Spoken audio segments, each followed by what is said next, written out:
Another day, another story. Learn how sinkholes and poor sanitation led to the creation of the Paris Catacombs in the late 18th century. The Paris Catacombs draw thousands of visitors a year, but few know the Macabre tunnel's unusual history. Welcome to Tabo Eminent Channel. While the tunnels are named after the catacombs of Rome, which were built in the 1st century by Christians and Jews forced to perform their burial rites in secret, the catacombs of Paris were founded in the 18th century in response to two secular problems: sinkholes and a surplus of dead bodies. The Paris Catacombs, known for their macabre atmosphere and extensive underground tunnels filled with human remains, have a dark and fascinating history. The catacombs originated as a solution to the overcrowded cemeteries in Paris during the 18th century. In the late 18th century, Paris faced a significant problem with its cemeteries. The city's burial grounds were overflowing, leading to unsanitary conditions and the spread of diseases. The Cemetery of the Innocents, in particular, had become a source of public health concerns as its mass graves were contaminating the surrounding area. To address this issue, authorities decided to relocate the remains from various cemeteries to the underground quarries of Paris. These quarries, originally created to extract limestone for construction, formed a vast network of tunnels beneath the city. The relocation process began in 1785 and continued for several years. The bones and skulls were carefully arranged in artistic patterns, creating the eerie displays that visitors see today. The catacombs were officially opened to the public in the early 19th century, and they have since become a popular and somewhat haunting tourist attraction.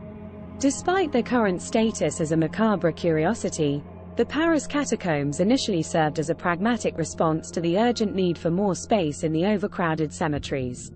The catacombs not only provided a solution to the city's burial crisis but also created a unique underground world that continues to captivate visitors with its dark history.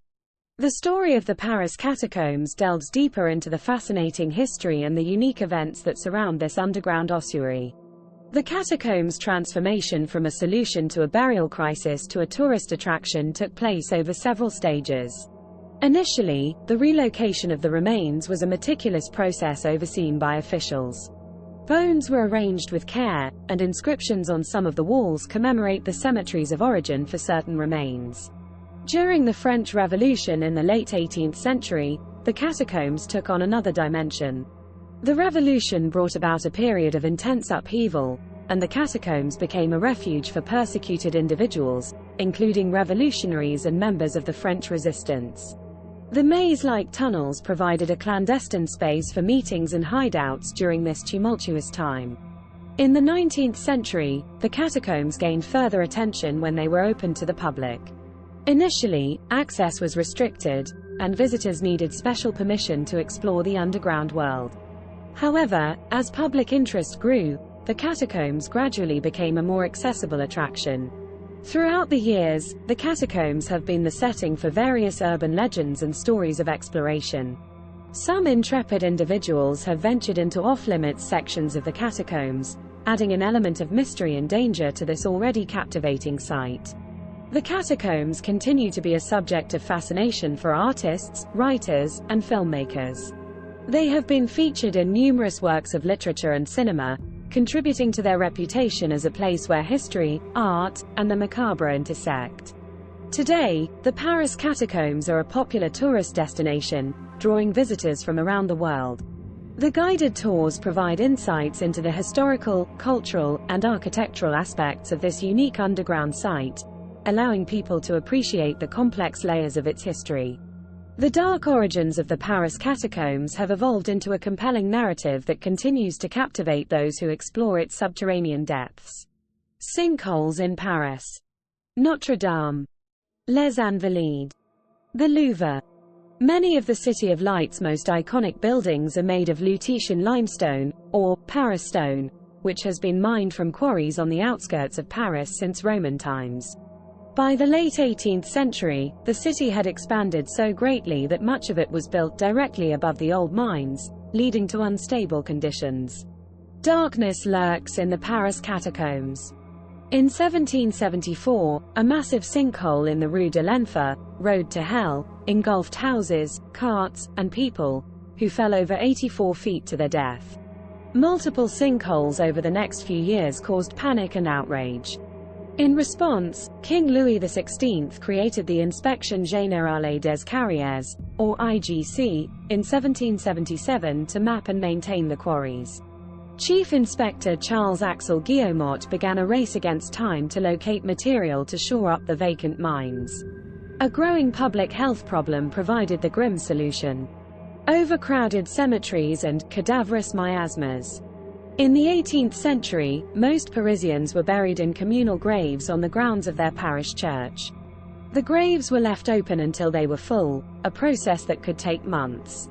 The bodies would break down over the course of 5 years, then the grave would be reopened, the bones extracted and moved to a charnel house, says Dr. Erin Marie Legacy, author of Making Space for the Dead, Catacombs, Cemeteries, and the Reimagining of Paris, 1780 to 1830. The largest burying ground in Paris was Holy Innocents Cemetery, which had been in continuous use for over 500 years. As the city above grew, overcrowding became an issue down below, and by the mid-1700s, 1/10 of the city's dead were buried there each year. The living and the dead jostled for space, especially where the cemetery bordered the bustling Les Halles market. Historian Rosemary Wakeman writes, "Human decomposition mixed with the blood and guts of the market, with piles of rubbish to form a putrid stench, a dangerous effluence that made Les Halles an axis of infection and disease." French writer Louis-Sébastien Mercier warned that cadaverous miasmas threatened to poison the atmosphere of the city. He claimed the vapors soured milk and wine that was stored nearby, and that the cadaverous humidity of the cemetery's walls had the effects of venom. Miasmas can be roughly translated as contaminated air that was thought to spread disease, says David Barnes, author of The Great Stink of Paris and the 19th Century Struggle Against Filth and Germs. While germ theory didn't yet exist, it was common knowledge that people who lived and worked in areas near cemeteries or slaughterhouses or any major centers of decaying organic matter were more likely to be sick, says Barnes. The growing concern with sanitation coincided with the declining power of the Catholic Church in France. In 1765, the Parlement of Paris condemned church burial for almost all citizens and proclaimed that burials taking place after January 1 needed be in new cemeteries outside of the city limits. Republicans in France saw themselves as the vanguard of the future of civilization and the church as the antithesis of everything that was modern, civilized, and healthy, says Barnes. Cleaning up the cities, villages, and countryside of France was a political project framed as a scientific and secular health crusade. The law was unpopular with the faithful who wanted to be buried where their families had been laid to rest for centuries. It took a new crisis to seal the fate of Parisian cemeteries. In the spring of 1780, residents of the Rue de la Lingerie on the western edge of Holy Innocents began to complain of respiratory issues, vomiting, and delirium.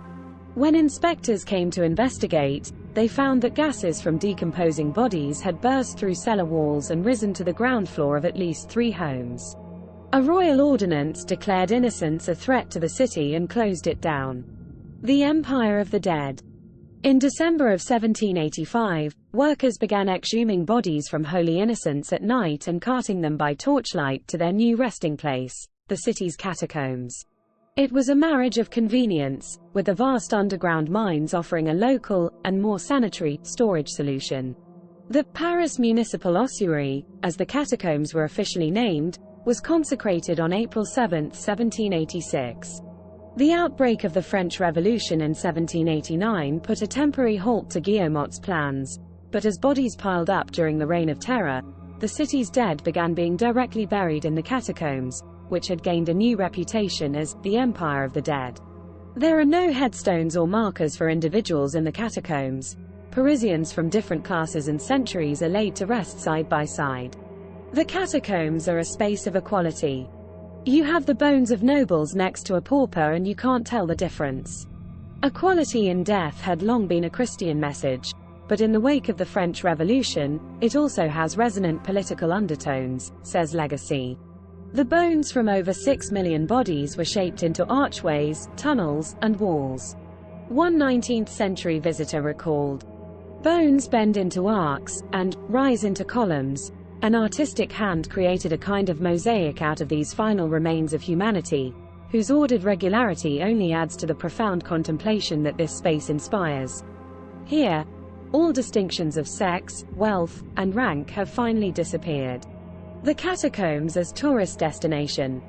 The Paris Catacombs have been a tourist attraction since Napoleon Bonaparte ordered them open to the public in 1809. For some, it was a space to mourn the violence of the revolution, especially in front of bones of notorious events like the September massacres, when over 1,000 people were killed in 4 days, says Legacy.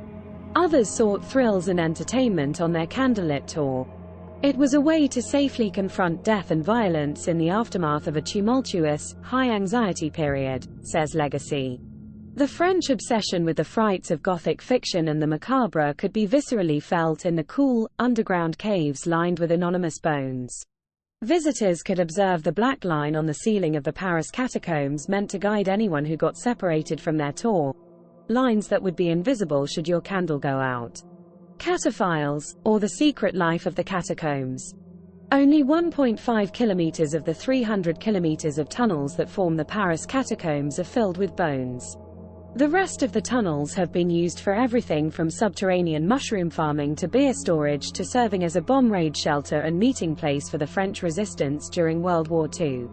Since 1955, it has been illegal to enter the catacombs without permission, though explorers known as cataphiles descend into the darkness to explore the hidden world beneath Paris. A special branch of the Paris police, dubbed cataflics by locals, patrol beneath the city streets. In 2004, officers uncovered an illegal underground cinema and bar. As a liminal space beneath the ever-changing city, a big part of the Paris Catacombs' appeal is their remove from the bustle of the city above. Since they've been open to the public, people thought about the catacombs as a space out of time, says Legacy. The 18th century opened with an unprecedented amount of upheaval. Everything changed, from names of streets to the way people measured time. Accelerating technology during the Industrial Revolution quickened the pace of change. As soon as you go underground, that's all missing, she says. In the 21st century, cell phones don't get reception down there. To descend into the catacombs is to travel to the center of Paris and back in time. Thanks for watching.